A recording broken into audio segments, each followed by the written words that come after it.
If two wheels are locked on an axle so that they are not free to turn separately, one or the other has to slide.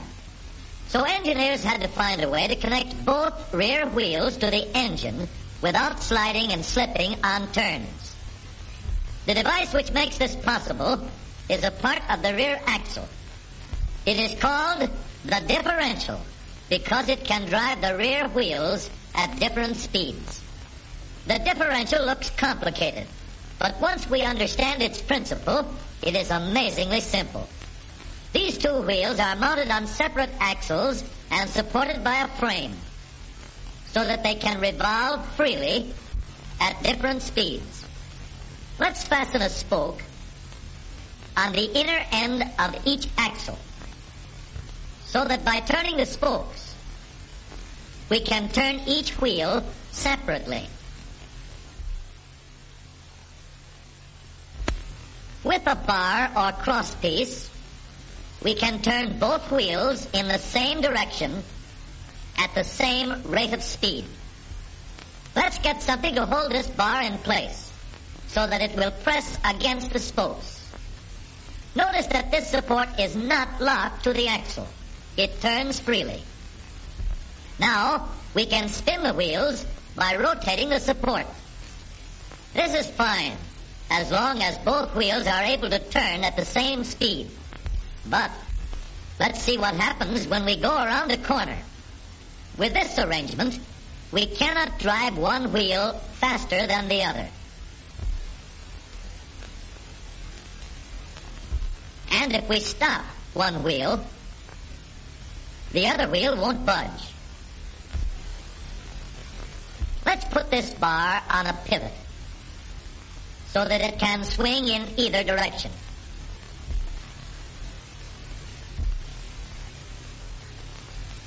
Now, the bar can still turn both wheels at the same speed. And because it pivots, it lets one wheel turn even when the other is stopped. But if turned too far, the bar will swing around until it won't drive the spokes that turn either wheel. We need another crossbar and more spokes to carry on the job. When we stop one wheel, the crossbars will continue to push the spokes of the free wheel around. As long as both wheels are free to turn, the bars do not swing on their pivot, and the wheels move at the same speed.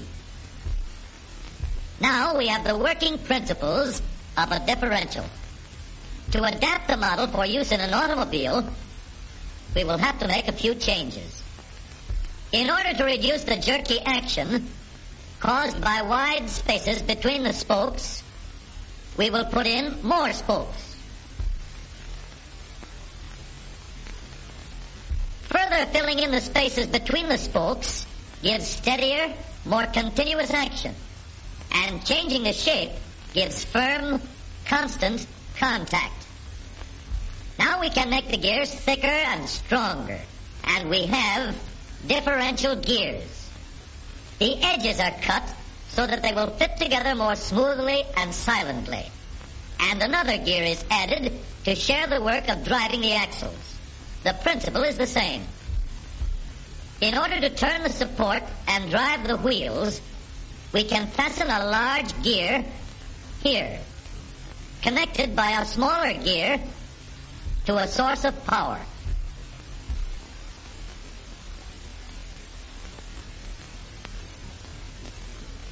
Notice that the power is connected to the differential at the center line. We can make our model more compact by moving the gears closer together. When we put our differential in an automobile, we have to leave room for the drive shaft, which carries the power from the engine. We may build the floor of the car above the drive shaft. But if we do, we won't have much room inside unless we make the top of the car high, too. Of course, we could lower the floor and ceiling, but the drive shaft would be higher than the floor. This would have disadvantages. A shaft in the middle of the floor of an automobile would be inconvenient for passengers and would be awkward for carrying luggage. Today, engineers have found a way to make the car roomier and closer to the road without a clumsy shaft above the floor. The drive shaft from the engine to the differential is lowered out of the way, and the drive shaft is connected to the rear axle at the bottom. The new low center drive makes the rear axle quieter, stronger, and more durable because it gives better, smoother contact between the gears.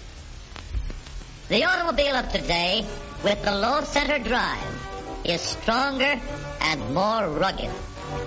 Every part of the rear axle has been built to withstand strains far greater than it will ever meet on the straightaway or around the corner.